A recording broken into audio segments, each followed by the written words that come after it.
이쪽 저쪽 휩쓸리고 방황하면서 탄식이 커져가는 이런 더욱 참된 목자가 필요합니다. 참된 목자는 바로 이분이죠. 참된 행복의 시작은 예수 그리스도입니다. 그런데 예수님은 목자의 역할을 우리에게 위임하셨습니다. 마태복음 28장 18절에 예수께서 부활하셔서 나와 이르시되 너희는 가서 모든 민족을 제자로 삼아 아버지와 아들과 성령의 이름으로 세례를 베풀고 내가 너희에게 분부한 모든 것을 가르쳐 뭐하게 하라 하면 지키게 하라 그랬어요. 이게 목자는 양을 지키는 사람들, 또 잘 생명길로 인도하는 사람들. 선한 목자는 양을 먹이고 지키는 그런 사람이죠. 그러니 여러분, 이 세상의 상한 영들의 탄식 소리가 높아갈 때 하나님이 누구를 찾고 계실까요? 잘 먹고 잘 사는 사람을 찾고 있는 게 아닙니다. 권력자를 찾고 있는 게 아니에요. 참된 목자를 찾고 있습니다. 영혼을 돌보고 또 저들을 정말 생명의 길로, 행복의 길로 인도할 참된 목자를 찾고 있습니다. 근데 참된 목자는 교회로 치면은 영혼을 계속 잘 지속적으로 돌봄, 즉 영혼을 케어하는 사람, 영혼을 지속적으로 돌볼 수 있어야 합니다. 오늘 36절에 바울이 그런 모습을 잘 보여주고 있는데요. 오늘 며칠 후에 그랬는데 예루살렘 공의회가 열리고 며칠 후 아마 안디옥에 돌아와서 이제 보고를 하고 아주 교회가 좋은 역할을 하고 있을 때, 그때 아마도 바울은 쉬고 싶었지 않았을까요?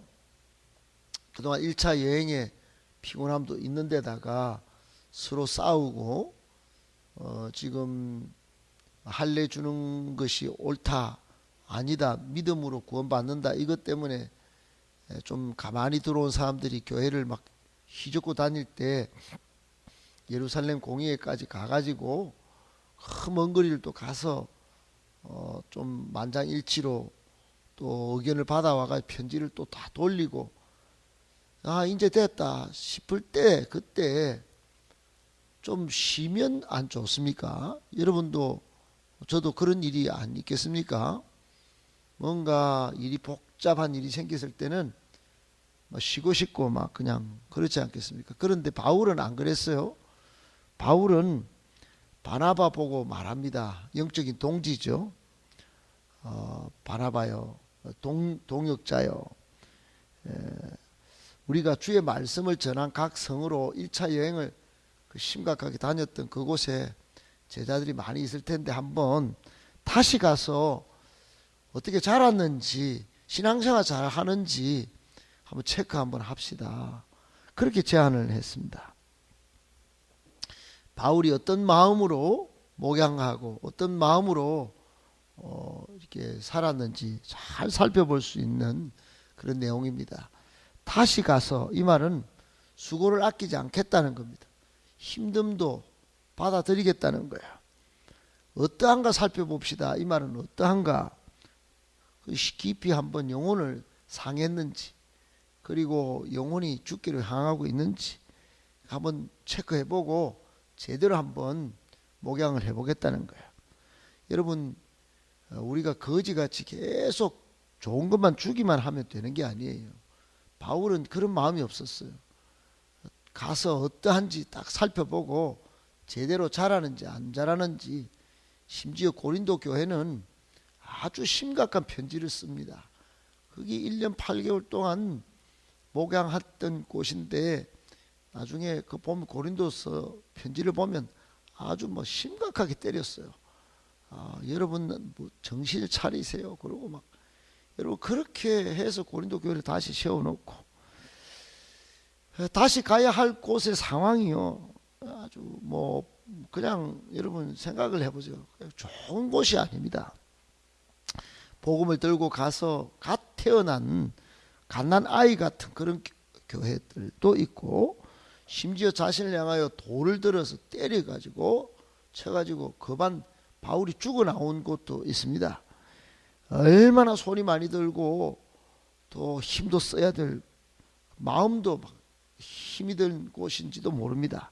그런데 그럼에도 불구하고 바울은 하나님의 꿈을 이루기 위하여 다시 예수님의 마음을 품고 복음을 들고 목자의 심정으로 그곳을 방문하고자 한 것입니다. 사랑하는 여러분, 우리 교회는 40년 동안이나 이런 목자들이 과연 몇 명이 있었는가 생각해 봐야 합니다.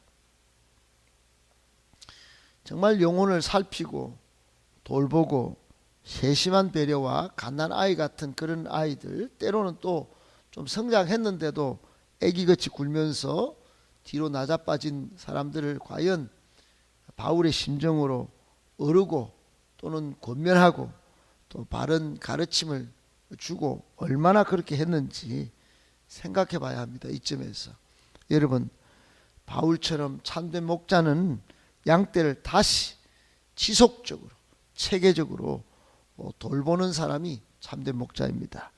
오늘 40주년을 맞은 이때 이런 참된 목자가 많이 일어나야 합니다. 제대로 우리가 참된 목자의 역할을 감당할 때 앞으로 교회가 든든히 서갈 줄 믿고, 주님 오시는 그날 참된 목자의 역할을 잘했다, 충성된 종아, 이렇게 칭찬받고 인정받는 우리 모두가 되시기를 예수님의 이름으로 축복합니다. 아멘. 두 번째, 같은 마음을 품어야 합니다. 여러분, 같은 마음은 요즘 최근에 우리가 보는 사도행전에서 계속적으로 우리에게 주신 하나님의 말씀입니다. 그러면 같은 마음이 안 될 때는 어떻게 될까요? 여러분, 같은 마음이 안 될 때 교회는 갈등과 다툼과 분열이 반드시 일어납니다.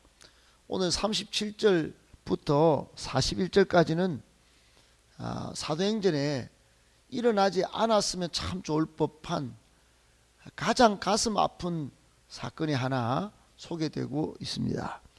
앞부분에 사도행전 5장의 아나니아 삽비라 사건도 가슴 아픈 사건이었는데, 그것보다 더 가슴 아픈 사건이 오늘 본문이라고 볼 수 있습니다. 무슨 내용이냐? 복음 전도의 초기 때에 전도 사역의 귀한 동역자인 바울과 바나바가 오늘부로 심각하게 다투고 서로 결별하는 일이 벌어진 겁니다. 여러분, 바울이 누구, 바나바가 누굽니까? 바나바가 바울을 품지 않았으면 오늘날 바울이 없습니다. 그만큼 바나바는 지금 우리나라 교회도 바나바 사역을 한다 그래서 새가족이 오면 바나바 사역자를 다 붙입니다. 우리 교회는 새가족 성김이 같은 그 역할을 했던 사람이 바나바입니다. 바울이 누굽니까? 바나바와 함께 교회를 세우고 정말로 초대 교회를 견고하게 만들었던 위대한 복음 전도자입니다. 이 두 사람이 그동안은 형제처럼, 형아우처럼 그렇게 서로 돕고 또 교회를 세웠던 피의 형제 같은 그런 도원결이 했던 그런 사람들처럼, 그런 사람들입니다. 그 사람들이 싸웠어요. 여러분, 왜 싸웠을까요? 이유가 있습니다. 38절에 그만 젊은 친구 마가 요한 때문에 그래요.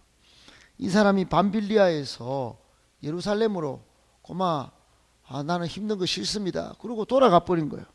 여러분, 이런 친구 한 명 때문에, 이런 친구를 바울이 38절에 뭐라고 그러냐면 함께 일하러 가지 아니한 녀석이었다, 그렇게 소개하고 있습니다. 함께 일을 할 때 좋았는데 일을 안 하니 이것 때문에 심각한 다툼이 벌어진 겁니다. 여러분, 이걸 놓고 같은 마음을 품어야 되는데 그냥 바나바는 같이 데리고 갑시다, 바울은 안 됩니다, 이런 하나님 나라에 좋지 않습니다. 그러고 결국 싸운 겁니다. 바나바는 마가 요한을 데리고 가고 바울은 실라를 데리고 교회를 개척하러 다닙니다. 여러분, 나중에 바울은 이 마가 요한을 결국은 용서하고 디모데 후서에 보면 이 마가 요한을 디모데 보고 데리고 오라고 그렇게 말하는 장면이 있습니다. 용서했겠지요. 또 바울과 바나바도 오늘 이후로 보면은 서로 존중하고 또 빨리 화해를 합니다. 사명에 집중력 있게 대응하는 아주 대단한 사람들이 바울과 바나바였습니다. 개인적인 사감 때문에 공적인 일, 하나님의 일까지 예배드리고 복음 전도하는 일까지 파괴시킨 사람들이 아닙니다. 바울과 바나바는 비록 상처가 있고 아주 이 마가 요한 때문에 다툼이 있었지만은, 결별했지만은 공적인 사역, 즉 복음 전하고 교회 세우는 일만큼은 꼭 해야만 했고 그것을 완수했던 위대한 사람들입니다.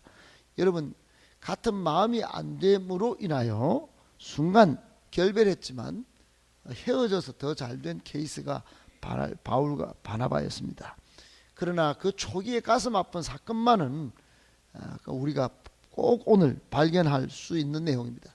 사랑하는 여러분, 우리가 바울과 바나바 수준이 안 되면 심각한 갈등과 다툼이 일어날 수밖에 없는 것입니다. 교회가 그동안 싸우고 다툰 모든 그 흔적에 보면 같은 마음이 안 되었기 때문에 그렇습니다. 우리 장로와 목사가 하나가 되고 권사와 집사가 하나가 되고 전부 청년과 어른들이 같은 마음이 될 때 여러분 반드시 교회는 성장하게 되어 있습니다. 우리 교회는 주보 맨 앞장에 나와 있는 대로 미래 5가지 모습, 그것만으로도 같은 마음이 될 때 반드시 좋은 일이 벌어질 것으로 생각합니다. 여러분 꼭 기억하시고 같은 마음을 품고 하나님의 나라를 이루는 우리 복된 모든 성도 다 되시기를 예수님의 이름으로 축복합니다. 아멘. 마지막 세 번째, 우리는 탁월한 다음 세대 사역자를 빨리 잘 육성해야 합니다. 여러분, 우리 교회의 마지막 소원이 하나 있다면 탁월한 후계자, 다음 세대 사역자를 세우는 것입니다. 교회 발전의 핵심 중의 핵심은 사람을 양육하는 거예요.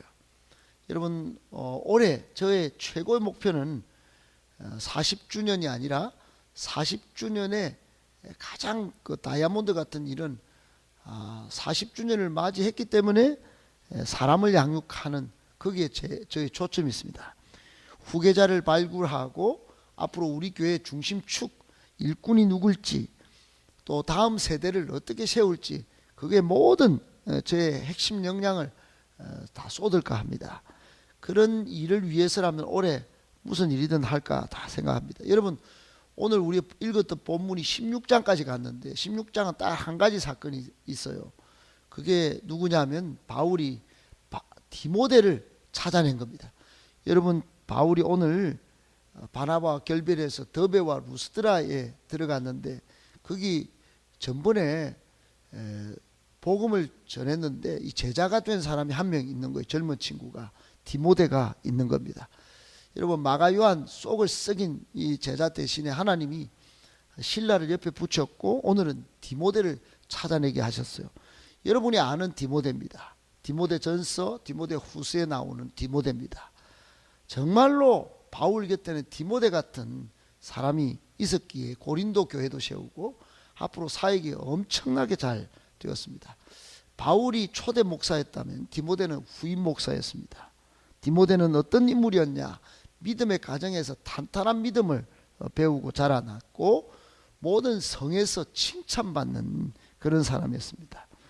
바울이 나중에 흠이 없도록, 아버지가 헬라인 이방인이었기 때문에 할례도 받게 해서 유대인들에게도 흠이 없도록 만든 그런 사람이었고, 가장 중요한 것은 디모데가 말씀으로 잘 양육된 사람이었다 하는 것입니다. 여러분, 우리 교회에 믿음의 가정에서 자랐던, 여러분 세상에서 칭찬받는 사람이었던 어떤 그런 게 중요한 게 아니에요. 세례받았던 그게 중요한 게 아니에요. 말씀으로 잘 양육받은 게 중요합니다. 디모데는 말씀을 잘 양육받아 끝까지 바울 곁에 서서 바울의 마지막까지 함께했던 사람이 디모데입니다. 여러분, 오늘 우리 교회에 이런 사람을 탁월한 후계자를 빨리 세워야 합니다. 그런 평신도 사역자 일꾼을 세워야 합니다. 그런 다음 세대를 세워낼 때 여러분, 우리 교회 40년 100년이 담보되고 대구시가 잘 되고 민족이 잘 됩니다. 여러분, 선교사 한 분을 통하여 저는 미얀마가, 인도네시아가, 그리고 캄보디아가 잘 될 것을 꿈꿉니다. 그런 분이 있습니다. 여러분, 만나보면 그런 나라를 잘 되게 하는 그런 꿈이 있습니다. 여러분, 한 명이 세상을 바꿔놓는 것입니다. 우리 교회, 그런 교회 되도록 여러분, 다음 세대 잘 양육하여 미래가 더 기대되는 교회, 여러분이 정말로 잘 돼서 교회 중추적인 일꾼이 되는 교회, 정말 신학생들 잘 가르쳐서 이 한국 교회를 책임지고 세계 복음화를 이루는 그런 교회, 우리 교회 되기를 여러분 기도해 주시고, 여러분도 그런 역할을 잘 감당하시기를 예수님의 이름으로 축복합니다.